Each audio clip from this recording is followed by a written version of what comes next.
You've entered a space where silence speaks, and words carry weight.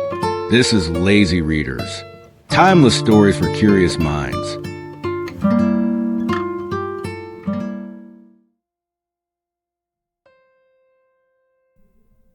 A man stood upon a railroad bridge in northern Alabama, looking down into the swift water 20 feet below. The man's hands were behind his back, the wrists bound with a cord. A rope closely encircled his neck. It was attached to a stout cross timber above his head, and the slack fell to the level of his knees. Some loose boards laid upon the ties supporting the rails of the railway supplied a footing for him and his executioners. 2 private soldiers of the Federal Army, directed by a sergeant who in civil life may have been a deputy sheriff. At a short remove upon the same temporary platform was an officer in the uniform of his rank, armed. He was a captain. A sentinel at each end of the bridge stood with his rifle in the position known as support, that is to say, vertical in front of the left shoulder, the hammer resting on the forearm thrown straight across the chest, a formal and unnatural position, enforcing an erect carriage of the body. It did not appear to be the duty of these 2 men to know what was occurring at the center of the bridge. They merely blockaded the 2 ends of the foot planking that traversed it. Beyond one of the sentinels nobody was in sight. The railroad ran straight away into a forest for 100 yards, then curving was lost to view. Doubtless there was an outpost farther along. The outer bank of the stream was open ground, a gentle slope topped with a stockade of vertical tree trunks, loopholed for rifles, with a single embrasure through which protruded the muzzle of a brass cannon commanding the bridge. Midway up the slope between the bridge and fort were the spectators, a single company of infantry in line at parade rest, the butts of their rifles on the ground, the barrels inclining slightly backward against the right shoulder, the hands crossed upon the stock. A lieutenant stood at the right of the line, the point of his sword upon the ground, his left hand resting upon his right. Excepting the group of 4 at the center of the bridge, not a man moved. The company faced the bridge, staring stonily, motionless. The sentinels facing the banks of the stream might have been statues to adorn the bridge. The captain stood with folded arms, silent, observing the work of his subordinates but making no sign. Death is a dignitary who, when he comes announced, is to be received with formal manifestations of respect, even by those most familiar with him. In the code of military etiquette, silence and fixity are forms of deference. The man who was engaged in being hanged was apparently about 35 years of age. He was a civilian, if one might judge from his habit, which was that of a planter.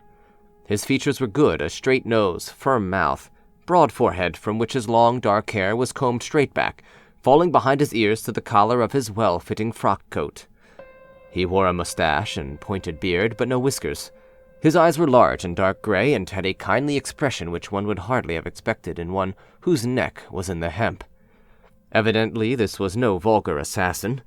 The liberal military code makes provision for hanging many kinds of persons, and gentlemen are not excluded. The preparations being complete, the 2 private soldiers stepped aside and each drew away the plank upon which he had been standing. The sergeant turned to the captain, saluted, and placed himself immediately behind that officer, who in turn moved apart 1 pace. These movements left the condemned man and the sergeant standing on the 2 ends of the same plank, which spanned 3 of the cross ties of the bridge. The end upon which the civilian stood almost, but not quite, reached a 4th. This plank had been held in place by the weight of the captain. It was now held by that of the sergeant. At a signal from the former, the latter would step aside, the plank would tilt, and the condemned man go down between 2 ties. The arrangement commended itself to his judgment as simple and effective. His face had not been covered, nor his eyes bandaged. He looked a moment at his unsteadfast footing, then let his gaze wander to the swirling water of the stream racing madly beneath his feet. A piece of dancing driftwood caught his attention, and his eyes followed it down the current. How slowly it appeared to move. What a sluggish stream. He closed his eyes in order to fix his last thoughts upon his wife and children. The water touched to gold by the early sun. The brooding mists under the banks at some distance down the stream, the fort, the soldiers, the piece of drift, all had distracted him. And now he became conscious of a new disturbance. Striking through the thought of his dear ones was sound which he could neither ignore nor understand, a sharp, distinct, metallic percussion like the stroke of a blacksmith's hammer upon the anvil. It had the same ringing quality. He wondered what it was, and whether immeasurably distant or nearby, it seemed both. Its recurrence was regular, but as slow as the tolling of a death knell. He awaited each new stroke with impatience, and, he knew not why, apprehension. The intervals of silence grew progressively longer. The delays became maddening. With their great infrequency, the sounds increased in strength and sharpness. They hurt his ear like the thrust of a knife. He feared he would shriek. What he heard was the ticking of his watch. He unclosed his eyes and saw again the water below him. If I could free my hands, he thought, I might throw off the noose and spring into the stream. By diving I could evade the bullets, and swimming vigorously reach the bank, take to the woods, and get away home. My home, thank God, is as yet outside their lines. My wife and little ones are still beyond the invaders' farthest advance. As these thoughts, which have here to be set down in words, were flashed into the doomed man's brain rather than evolved from it, the captain nodded to the sergeant. The sergeant stepped aside. Peyton Farquhar was a well-to-do planter of an old and highly respected Alabama family. Being a slave owner, and like other slave owners, a politician, he was naturally an original successionist and ardently devoted to the Southern cause. Circumstances of an imperious nature, which it is unnecessary to relate here, had prevented him from taking service with that gallant army which had fought the disastrous campaigns ending with the fall of Corinth, and he chafed under the inglorious restraint, longing for the release of his energies, the larger life of the soldier, and the opportunity for distinction. That opportunity, he felt, would come, as it comes to all in wartime. Meanwhile, he did what he could. No service was too humble for him to perform in the aid of the South, no adventure too perilous for him to undertake if consistent with the character of a civilian who was at heart a soldier, and who in good faith, and without too much qualification, assented to at least a part of the frankly villainous dictum that all is fair in love and war. One evening, when Farquhar and his wife were sitting on a rustic bench near the entrance to his grounds, a gray-clad soldier rode up to the gate and asked for a drink of water. Mrs. Farquhar was only too happy to serve him with her own white hands. While she was fetching the water, her husband approached the dusty horseman and inquired eagerly for news from the front. "The Yanks are repairing the railroads," said the man, "and are getting ready for another advance. They have reached the Owl Creek Bridge, put it in order, and built a stockade on the north bank. The commandant has issued an order, which is posted everywhere, declaring that any civilian caught interfering with the railroad, its bridges, tunnels, or trains will be summarily hanged. I saw the order." "How far is it to the Owl Creek Bridge?" Farquhar asked. "About 30 miles. "Is there no force on this side of the creek?" "Only a picket post half a mile out on the railroad, and a single sentinel at this end of the bridge." "Suppose a man, a civilian and student of hanging, should elude the picket post and perhaps get the better of the sentinel," said Farquhar, smiling. "What could he accomplish?" The soldier reflected. "I was there a month ago," he replied. "I observed that the flood of last winter had lodged a great quantity of driftwood against the wooden pier at this end of the bridge. It is now dry and would burn like tinder." The lady had now brought the water, which the soldier drank. He thanked her ceremoniously, bowed to her husband, and rode away. An hour later, after nightfall, he repassed the plantation, going northward in the direction from which he had come. He was a Federal scout. As Peyton Farquhar fell straight downward through the bridge, he lost consciousness and was as one already dead. From this state he was awakened, ages later it seemed to him, by the pain of a sharp pressure upon his throat, followed by a sense of suffocation. Keen, poignant agony seemed to shoot from his neck downward through every fiber of his body and limbs. These pains appeared to flash along well-defined lines of ramification and to beat with an inconceivably rapid periodicity. They seemed like streams of pulsating fire, heating him to an intolerable temperature. As to his head, he was conscious of nothing but a feeling of fullness, of congestion. These sensations were unaccompanied by thought. The intellectual part of his nature was already effaced. He had power only to feel, and feeling was torment.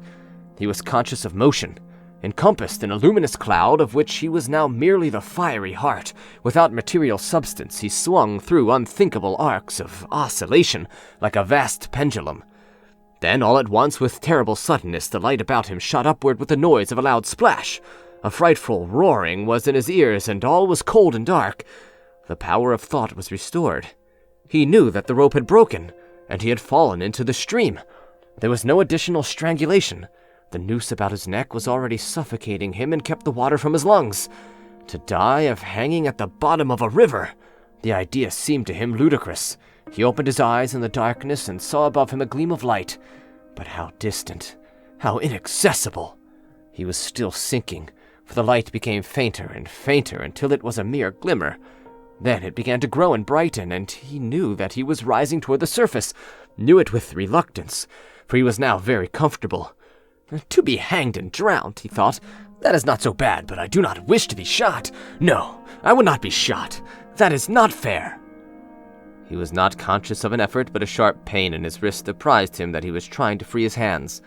He gave the struggle his attention, as an idler might observe the feat of a juggler without interest in the outcome. What splendid effort! What magnificent! What superhuman strength! Ah, that was a fine endeavor! Bravo! The cord fell away, his arms parted and floated upward, the hands dimly seen on each side in the growing light. He watched them with a new interest as first one and then the other pounced upon the noose at his neck. They tore it away and thrust it fiercely aside, its undulations resembling those of a water snake. Put it back! Put it back! He thought. He shouted these words to his hands, for the undoing of the noose had been succeeded by the direst pang that he had yet experienced. His neck ached horribly, his brain was on fire, his heart, which had been fluttering faintly, gave a great leap, trying to force itself out of his mouth. His whole body was racked and wrenched with an insupportable anguish. But his disobedient hands gave no heed to the command. They beat the water vigorously with quick, downward strokes, forcing him to the surface. He felt his head emerge. His eyes were blinded by the sunlight, his chest expanded convulsively, and with a supreme and crowning agony his lungs engulfed a great draught of air, which instantly he expelled in a shriek. He was now in full possession of his physical senses. They were indeed preternaturally keen and alert. Something in the awful disturbance of his organic system had so exalted and refined them that they made record of things never before perceived. He felt the ripples upon his face and heard their separate sounds as they struck. He looked at the forest on the bank of the stream, saw the individual trees, the leaves and the veining of each leaf. He saw the very insects upon them, the locusts, the brilliant-bodied flies, the gray spiders stretching their webs from twig to twig. He noted the prismatic colors in all the dewdrops upon 1,000,000 blades of grass, the humming of the gnats that danced above the eddies of the stream, the beating of the dragonfly's wings, the strokes of the water spider's legs like oars which had lifted their boat. All these made audible music. A fish slid along beneath his eyes, and he heard the rush of its body parting the water. He had come to the surface, facing down the stream. In a moment the visible world seemed to wheel slowly round, himself the pivotal point, and he saw the bridge, the fort, the soldiers upon the bridge, the captain, the sergeant, the two privates, his executioners. They were in silhouette against the blue sky. They shouted and gesticulated, pointing at him. The captain had drawn his pistol, but did not fire. The others were unarmed. Their movements were grotesque and horrible, their forms gigantic. Suddenly he heard a sharp report, and something struck the water smartly within a few inches of his head, spattering his face with spray. He heard a second report, and saw one of the sentinels with his rifle at his shoulder, a light cloud of blue smoke rising from the muzzle. The man in the water saw the eye of the man on the bridge gazing into his own through the sights of the rifle. He observed that it was a gray eye, and remembered having read that gray eyes were keenest, and that all famous marksmen had them. Nevertheless, this one had missed. A counter-swirl had caught Farquhar and turned him half round. He was again looking at the forest on the bank opposite the fort. The sound of a clear, high voice in a monotonous sing-song now rang out behind him and across the water with a distinctness that pierced and subdued all other sounds, even the beating of the ripples in his ears. Although no soldier, he had frequented camps enough to know the dread significance of that deliberate, drawling, aspirated chant. The lieutenant on the shore was taking a part in the morning's work. How coldly and pitilessly, with what an even, calm intonation, presaging and enforcing tranquility in the men, with what accurately measured interval fell those cruel words. "Company! Attention! Shoulder arms! Ready! Aim! Fire!" Farquhar dived as deeply as he could. The water roared in his ears like the voice of Niagara. Yet he heard the dull thunder of the volley, and rising again toward the surface met shining bits of metal, singularly flattened, oscillating slowly downward. Some of them touched him on the face and hands, then fell away, continuing their descent. One lodged between his collar and neck. It was uncomfortably warm, and he snatched it out. As he rose to the surface, gasping for breath, he saw that he had been a long time under water. He was perceptibly farther downstream and nearer to safety. The soldiers had almost finished reloading. The metal ramrods flashed all at once in the sunshine as they were drawn from the barrels, turned in the air, and thrust into their sockets. The two sentinels fired again, independently and ineffectually. The hunted man saw all this over his shoulder. He was now swimming vigorously with the current. His brain was as energetic as his arms and legs. He thought with the rapidity of lightning. The officer, he reasoned, will not make that Martinet's error a second time. It is as easy to dodge a volley as a single shot. He has probably already given the command to fire at will. God help me, I cannot dodge them all. An appalling splash within 2 yards of him was followed by a loud, rushing sound, diminuendo, which seemed to travel back through the air to the fort and died in an explosion which stirred the very river to its depths. A rising sheet of water curved over him, fell down upon him, blinded him, and strangled him. Cannon had taken a hand in the game. As he shook his head free from the commotion of the smitten water, he heard the deflected shot humming through the air ahead, and in an instant it was cracking and smashing the branches in the forest beyond. They will not do that again, he thought. The next time they will use a charge of grape. I must keep my eye upon the gun. The smoke will apprise me. The report arrives too late. It lags behind the missile. That is a good gun. Suddenly he felt himself whirled round and round, spinning like a top. The water, the banks, the forest, the now distant bridge, fort, and men, all were commingled and blurred. Objects were represented by their colors only, circular, horizontal streaks of color. That was all he saw. He had been caught in a vortex and was being whirled on with a velocity of advance and gyration that made him giddy and sick. In a few moments he was flung upon the gravel at the foot of the left bank of the stream, the southern bank, and behind a projecting point which concealed him from his enemies. The sudden arrest of his motion, the abrasion of one of his hands on the gravel, restored him, and he wept with delight. He dug his fingers into the sand, threw it over himself in handfuls, and audibly blessed it. It looked like diamonds, rubies, emeralds. He could think of nothing beautiful which it did not resemble.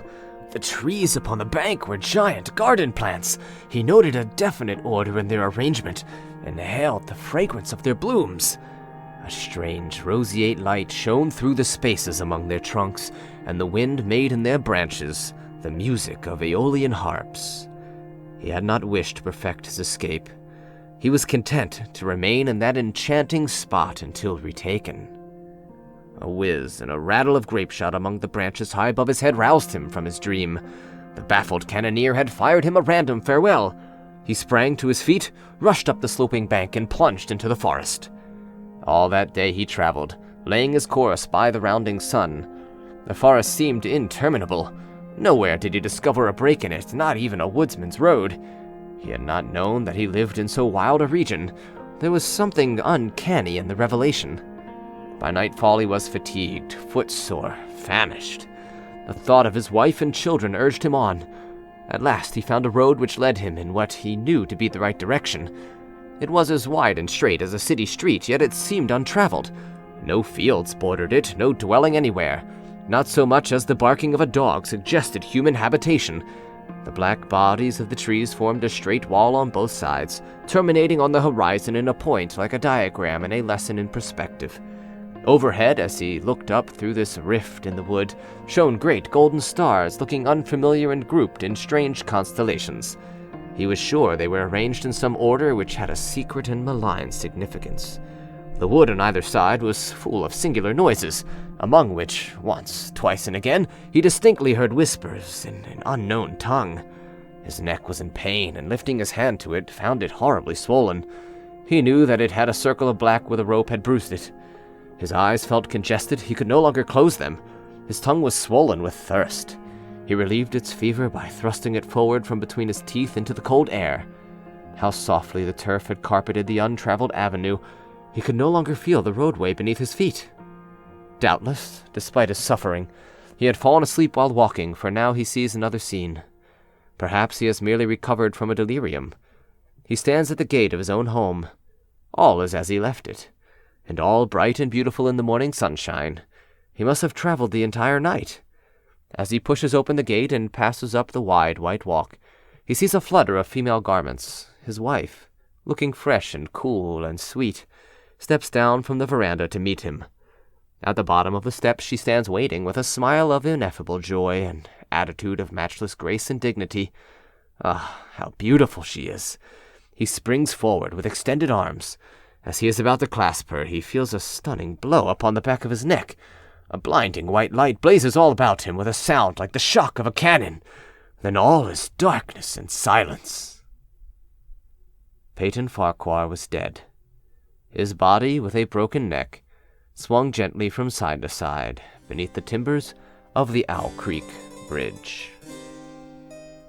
End of An Occurrence at Owl Creek Bridge by Ambrose Bierce.